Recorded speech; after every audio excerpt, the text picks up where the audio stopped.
Augusta Wind was just a small-town girl living in a lonely world. She took the midnight train, going anywhere. This is the story of her rise to the top and her tragic demise. All coming up next on E! True Hollywood Story.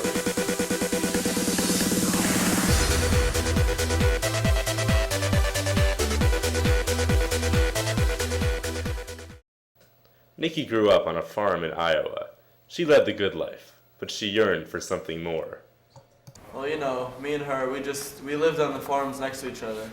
So, I mean, we were always together, always just playing. Even when we were young, we were playing always together. I mean, she was my first girlfriend.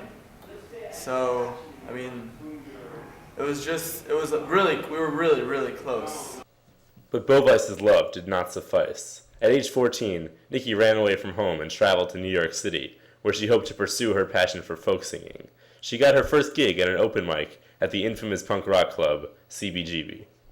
Okay, next up we got Nikki Augusta Wind.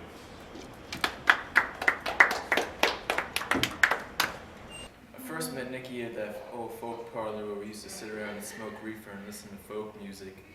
And I heard her perform that song, Didgeridoo, and I knew she had it. As soon as I saw her, I just knew I had to have her. She was just one of those things you see and you know you have to have. What is a didgeridoo? What is a didgeridoo? It comes from the land of a kangaroo. But what does a didgeridoo do? What does a didgeridoo? Yeah! I mean, I've been in the talent agency for a long time. That Augusta, man, she really had something special. When you fall off your bike and skin your knee, what helps you heal? Vitamin C. How do you get it? Don't sweat it. You get it orange, you get it in a grapefruit, you get it in a pineapple or a honeydew. And that was the beginning of Augusta Wind's rise to the top. I introduced myself to her outside the parlor and we immediately clicked. I knew we were just gonna set off like rockets into the night sky of folk music and stardom.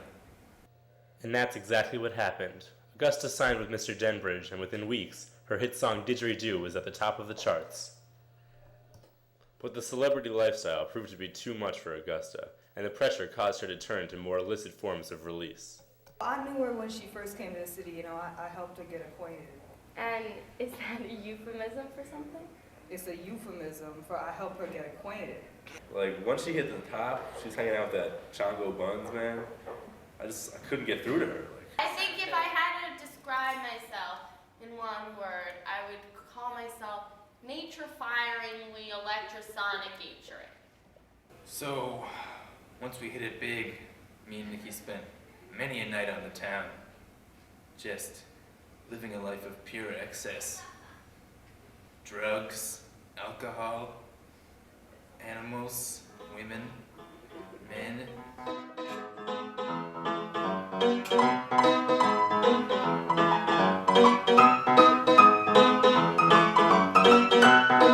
Dining at five-star restaurants, eating snails, turtles, dogs, cats.